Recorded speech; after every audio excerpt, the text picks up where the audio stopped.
नया वित्तीय वर्ष 2025 से 26 कल यानी 1 अप्रैल से शुरू हो जाएगा। नए साल की शुरुआत के साथ ही mutual fund, credit card, UPI transaction, income tax और जीएसटी से जुड़े बहुत से नियम बदल जाएंगे। इनका असर निवेशकों, करदाताओं और आम लोगों पर पड़ेगा।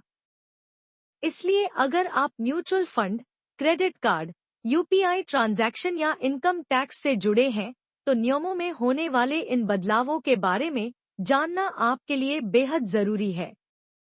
भारतीय प्रतिभूति और विनिमय बोर्ड यानी सेबी ने म्यूचुअल फंड में निवेश से संबंधित कुछ नियमों में परिवर्तन कर दिया है, जो 1 अप्रैल 2025 से लागू होंगे। नए फंड ऑफर एनएफओज के तहत जुटाए गए फंड को अब 30 बिजनेस दिनों के भीतर निवेश करना अनिवार्य होगा।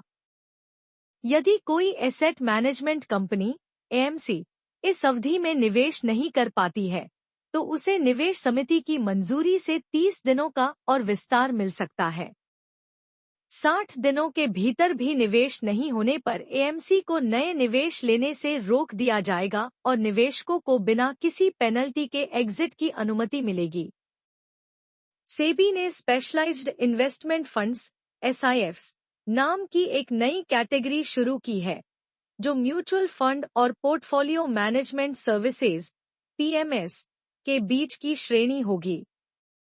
इसमें निवेश के लिए कम से कम 10 लाख रुपए की जरूरत होगी। केवल वही एएमसी इसे लॉन्च कर सकती हैं, जिनका average asset under management AUM पिछले 3 वर्षों में 10,000 रुपए करोड़ से अधिक रहा हो। 1 अप्रैल से निवेशक अपने डीमैट और mutual fund holding statements DigiLocker में डिजिटल रूप से स्टोर और एक्सेस कर सकेंगे। इससे अनक्लेम्ड एसेट्स की समस्या कम होगी और नॉमिनी को एसेट्स एक्सेस करना आसान बनेगा। 1 अप्रैल से नई टैक्स स्लैब लागू हो जाएगी। सरकार ने नए कर ढांचे के तहत टैक्स फ्री इनकम की लिमिट 7 लाख रुपए से बढ़ाकर 12 लाख रुपए कर दी है, जिससे मिडिल क्लास करदाताओं को बड़ा फायदा मिलेगा। नई टैक्स रिजीम में नए टैक्स स्लैब इस प्रकार होंगे। 4 लाख रुपए तक की आय, कोई टैक्स नहीं। 4 लाख रुपए से 8 लाख रुपए तक 5% टैक्स। 8 लाख रुपए से 12 लाख रुपए तक 10% टैक्स। 12 लाख रुपए से 16 लाख रुपए तक 15% टैक्स। 16 लाख रुपए से 20 लाख रुपए तक 20% टैक्स। 20 लाख रुपए से 24 लाख रुपए तक 25% टैक्स। 24 लाख रुपए से अधिक आय 30% टैक्स। 1 अप्रैल 2025 से जिन व्यवसायों का सालाना कारोबार 10 रुपए करोड़ या उससे अधिक है, उन्हें इनवॉयस रजिस्ट्रेशन पोर्टल पर 30 दिनों के भीतर इनवॉयस अपलोड करना अनिवार्य होगा। पहले यह नियम केवल 100 रुपए करोड़ से अधिक कारोबार वाले व्यवसायों पर लागू था। 1 अप्रैल 2025 से राष्ट्रीय पेंशन प्रणाली एनपीएस के तहत यूनिफाइड पेंशन स्कीम यूपीएस लागू की जाएगी। यह योजना केंद्रीय कर्मचारियों को निश्चित पेंशन की गारंटी देगी। जिन कर्मचारियों की सर्विस कम से कम 25 साल होगी, उन्हें पिछले 12 महीनों की औसत बेसिक सैलरी का 50% पेंशन के रूप में मिलेगा।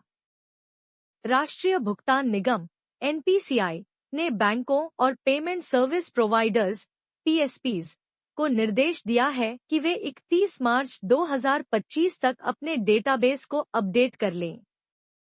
जिन मोबाइल नंबरों को रिसाइकिल या बंद कर दिया गया है, उन्हें हटाने के निर्देश दिए गए हैं। यदि आपका मोबाइल नंबर दूरसंचार विभाग के नियमों के तहत बंद कर दिया गया है, तो आपका बैंक और यूपीआई ऐप इसे अपने रिकॉर्ड से हटा सकता है, जिससे यूपीआई सेवाएं प्रभावित हो सकती हैं। इसलिए सुनिश्चित करें कि आपका बैंक अकाउंट किसी एक्टिव मोबाइल नंबर से लिंक हो। 1 अप्रैल 2025 से लिबरलाइज्ड रेमिटेंस स्कीम एलआरएस के तहत विदेश में पढ़ रहे बच्चों की फीस या अन्य खर्चों के लिए 10 लाख रुपए तक भेजने पर टीडीएस नहीं लगेगा। पहले 7 लाख रुपए से अधिक की राशि पर 5% टीडीएस देना पड़ता था। कई बैंक 1 अप्रैल से क्रेडिट कार्ड से जुड़े नियम भी बदल रहे हैं। SBI सिंपली CLIC के क्रेडिट कार्ड से स्विगी पर रिवॉर्ड पॉइंट्स अब 10x की बजाय 5x होंगे, लेकिन मंत्रा, बुकमाईशो और अपोलो 24/7 पर 10x रिवॉर्ड पॉइंट्स मिलते रहेंगे। Air India SBI platinum credit card से एयर इंडिया की टिकट बुकिंग पर मिलने वाले रिवॉर्ड पॉइंट्स 15 से घटकर 5 प्रति 100 रुपए खर्च हो जाएंगे। IDBI फर्स्ट बैंक के क्लब विस्तारा क्रेडिट कार्ड के लिए कोई नया माइलस्टोन बेनिफिट नहीं मिलेगा। कृपया मेरे चैनल को लाइक, सब्सक्राइब और शेयर करें। आपका समर्थन मेरे लिए बहुत मायने रखता है और इससे मुझे बेहतर कंटेंट बनाने की प्रेरणा मिलती है। नोटिफिकेशन बेल जरूर दबाएं ताकि आप कोई अपडेट मिस न करें। धन्यवाद। जुड़े रहें और आगे भी रोमांचक वीडियो देखें।